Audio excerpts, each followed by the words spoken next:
जगत गुरु बाबा नानक। दोस्तों, इस साल धन धन श्री गुरु नानक देव जी का 556वां प्रकाश पर्व सारा संसार मना रहा है। यूं तो संसार में समय समय पर अनेकों पीर पैगंबर युग पुरुष और आए, जिन्होंने अपने काल विशेष में मानवता को पतन के गर्त से निकालने का महाकार्य किया, परंतु बाबा नानक उनमें से अनूठे क्रांतिकारी युग प्रवर्तक हुए, क्योंकि उन्होंने अपने पूर्ववर्ती धार्मिक मान्यताओं विचारों की ना तो निंदा की और ना ही कोई टकराव उनसे लिया, बल्कि उन्होंने समकालीन धार्मिक मान्यताओं, पीर पैगंबरों, भक्तों की वाणी को समावेशित करते हुए अपने काल की जरूरतों में ढालकर नए स्वरूप में प्रस्तुत किया। एक नया मानव, एक नया जीवन का ढंग हमें सौंप कर चले गए। हमारे देश की परंपरा में विचारों का विकास शास्त्रास्त्र के माध्यम से हुआ है।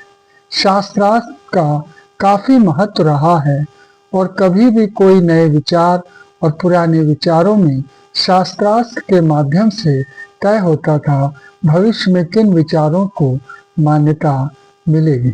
परंतु श्री गुरु नानक ने किसी से वाद विवाद नहीं किया, बल्कि दंभ रहित विनम्रता के साथ अपनी बात को मनवा लिया।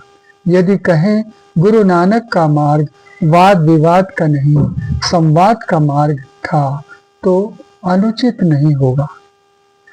श्री गुरु नानक का जन्म कार्तिक सुदी पूर्णमासी को सन 1469 को राय भोई की तलवंडी में हुआ था, जहां आजकल ननकाना साहिब गुरुद्वारा सुशोभित है। अंग्रेजी के विद्वान मैल्कम की एक किताब है द सिक्स स्केचेस, जिसमें वह लिखता है, श्री गुरु नानक का जन्म एक ऐसे सूबे में हुआ था जिसमें एक तरफ तो बहुतायत मुस्लिम आबादी थी जो घोर कट्टरता की शिकार होकर इस्लाम से दूर हो चुकी थी, दूसरी तरफ हिंदू आबादी थी जो अपने कर्म कांडों, अंधविश्वासों और पंडित पुरोहितों के भ्रम जाल में जकड़ी हुई थी। उस सूबे में परस्पर प्रेम की बात करना, प्यार व एकता का नारा देना एक कमाल से कम नहीं था। बाबा नानक ने दोनों को समझाया, आप एक ही पिता परमेश्वर की संतान हैं। एक पिता एकस के हम बारिक। इसीलिए बाबा नानक को कहा जाता है गुरु नानक शाह फकीर, हिंदू का गुरु, मुस्लिम का पीर। श्री गुरु नानक के जन्म के समय समाज व मान्यता चारों तरफ जुल्म की शिकार थी। राजा प्रजा के साथ अन्याय कर रहे थे, काजी न्याय नहीं कर रहे थे, धार्मिक मुखिया भोली भाली जनता को अपने आडंबरों में और अपने अज्ञान में फंसाकर उन्हें उनसे अपनी स्वार्थ सिद्धि कर रहे थे। धर्म के नाम पर घोर अंधकार व्याप्त था, जिससे आम जन त्राहिमाम त्राहिमाम कर रहा था। ऐसे समय में धन धन श्री गुरु नानक देव जी का आगमन हुआ। कभी भाई गुरदास जी लिखते हैं, सतगुरु नानक प्रगटया मिटी धुंध जग चानन हुआ, ज्यों कर सूरज निकलया तारे छप अंधेर पलोवा। सतगुरु नानक के प्रकट होने से अज्ञान व अन्याय की धुंध छटती गई। जैसे सूरज के निकलने से अंधेरा छट जाता है, तारे छुप जाते हैं। श्री गुरु नानक देव जी बचपन से ही विलक्षण बालक थे। उनका बचपन अनेकों मन मस्तिष्क को झंझोर देने वाली घटनाओं से भरा पड़ा है। जब गुरुदेव जी 6 बरस के हुए तब उन्हें उनके पिता मेहता कालू जी ने हिसाब किताब सीखने के लिए गोपाल पांधे के पास भेजा। गोपाल पांधे उन्हें शिक्षा देने लगे। एक दिन उन्होंने गुरु नानक जी से कहा, अच्छा पट्टी लिख कर दिखाओ।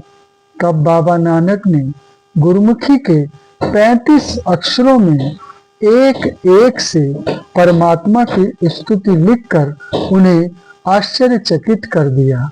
बाबा ने कहा, पांधे जी, दुनिया का मोह जलाकर उसकी स्याही बनाकर श्रेष्ठ बुद्धि, श्रेष्ठ सोच के कागज पर प्रेम की कलम से अपने मन के द्वारा अकाल पुरख के उपदेश को लिखो, वही काम आएगा।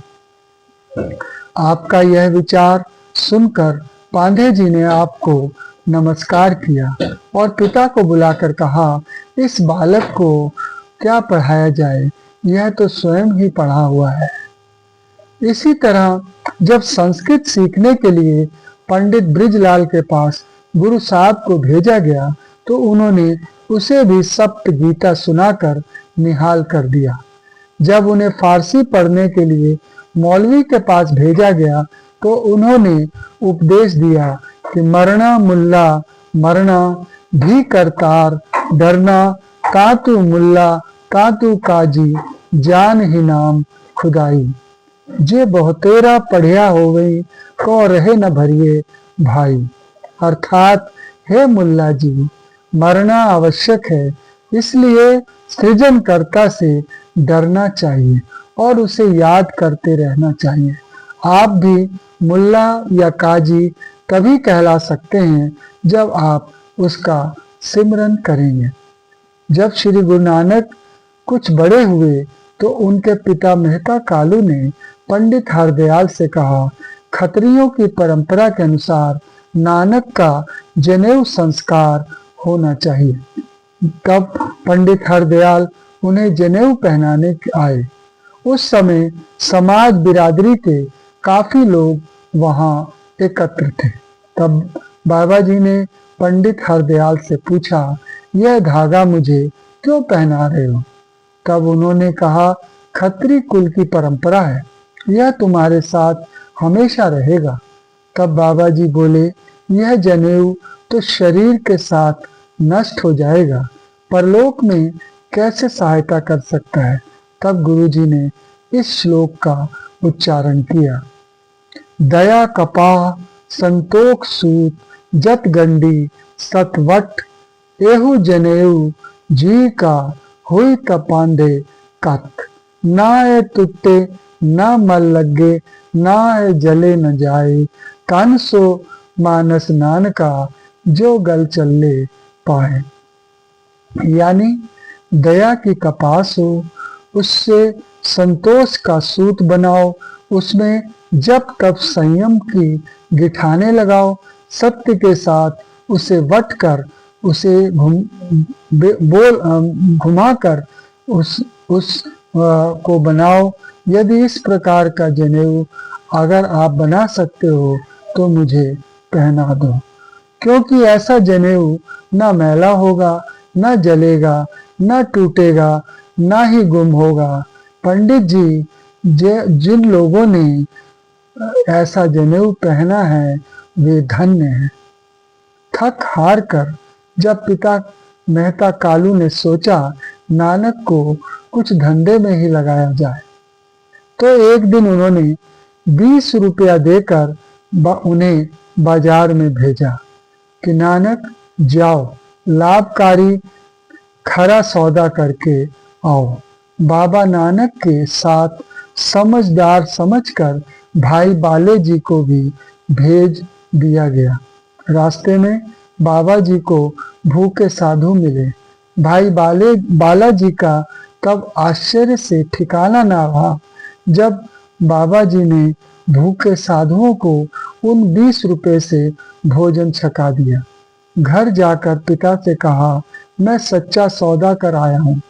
तब पिता के क्रोध का ठिकाना ना रहा जब उन्हें घटना का पता चला, लेकिन बाबा नानक के उन 20 रुपयों से चलने वाला लंगर आज सारे संसार में गुरुद्वारों में चल रहा है और हर भूखे की भूख को शांत करता है। इस तरह अनेक क्रांतिकारी चमत्कारी कृत्यों के माध्यम से जागृति पैदा करते हुए 32 साल बाद राय भोई की तलवंडी को छोड़कर वे सुल्तानपुर लोधी अपनी बहन के पास चले गए, जहां उनके बहनोई जयराम जी को उनके पिता मेहता कालू जी ने ताकीद की थी कि इन्हें किसी काम धंधे में लगा दो। भाई जयराम ने नवाब दौलत खां से सिफारिश करके उन्हें भंडार गृह मोदी खाने का इंचार्ज बना दिया। वहां भी वे ईश्वर भक्ति में लीन रहते और गरीब गुरबों को अनाज तौलते हुए जब 13 की संख्या आती तो 13-13 करके उनके झोलों में अनाज डालते जाते। इसकी शिकायत नवाब दौलत खान के पास की गई कि नया भंडारी तो अनाज लुटाते जा रहा है, राज्य को घाटा हो जाएगा। नवाब ने जांच कराई और शिकायत की सही साबित नहीं हो पाई, क्योंकि मोदी खाना जांच में लाभ की स्थिति में पाया गया।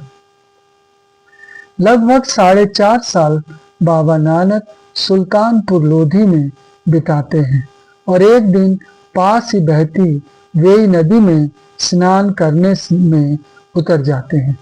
प्रवेश के बाद 3 दिन तक किसी को दिखाई नहीं देते हैं।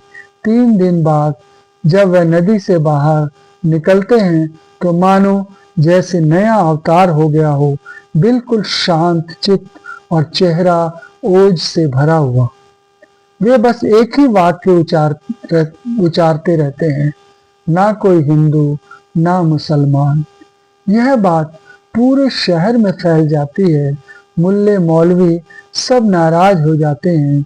यह क्या वाहियात है कि कोई हिंदू भी नहीं है, कोई मुसलमान भी नहीं है, जबकि हम लोग 5 वक्त के नमाजी सभी धार्मिक कायदों को मानते हैं। बात नवाब तक पहुंचती है। नवाब बाबा जी से पूछते हैं, तुम ऐसा क्यों कह रहे हो कि कोई मुसलमान भी नहीं है, कोई हिंदू भी नहीं है। तब बाबा उचारते हैं, मिहर मसीद सिदत मुसल्ला हक हलाल कुरान शरम सुन्नत सील रोजा होइए मुसलमान करनी काबा सच पीर कलमा करम निवाज तस्बी सा तिस भाव सी नानक रखे लाज। जब कृपा की मस्जिद हो, खुदा का भरोसा मुसल्ला हो, हक हलाल कुरान हो, शर्म की सुन्नत हो, शील का रोजा हो, तभी कोई मुसलमान हो सकता है। वे हिंदुओं को भी कहते हैं, हक पर आया नानका उस सुवर उस गाय गुरपीर हामा ता भरे जा मुर्दार ना खाए। किसी का हक मारना नानक कहते हैं सुअर और गाय खाने के बराबर है। यह सुनकर नवाब समेत सभी नतमस्तक हो जाते हैं और नमाज पढ़ने चले जाते हैं, जहां नानक भी जाते हैं और उन्हें सच्ची नमाज के बारे में बताते हैं। इसके बाद बाबा जी घर नहीं गए। गृहस्थी का भेष उतारकर सन्यासी का वेश धारण कर लिया और अपनी पहली उदासी को निकल पड़े। अपने दिव्य ज्ञान से अज्ञान में डूबी मानवता के जीवन में ज्ञान का प्रकाश लाने के लिए यह उदासी उनकी लगभग 11 साल तक चली, जिसमें बाबा जी के साथ उनके साथी मर्दाना जी भी गए। भाई गुरदास जी फरमाते हैं, बाबा देखे ध्यान धर जलती सब पृथ्वी दिसाई, बाज गुरु गोबार है कर दी सुनी लुकाई, बाबे भेख बनाया उदासी की रीत चलाई, चढ़या सोधन धरती लुगाई।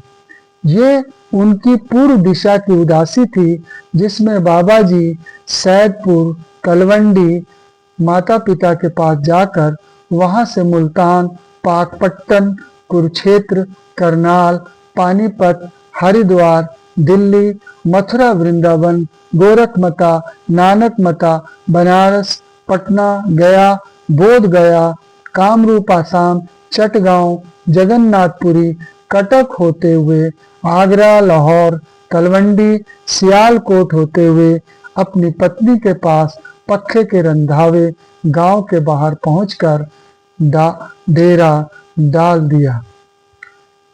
दोस्तों, ये पहले एपिसोड का यहीं पर समाप्त होता है। नमस्कार। शेष जो है दूसरे एपिसोड में चर्चा होगी।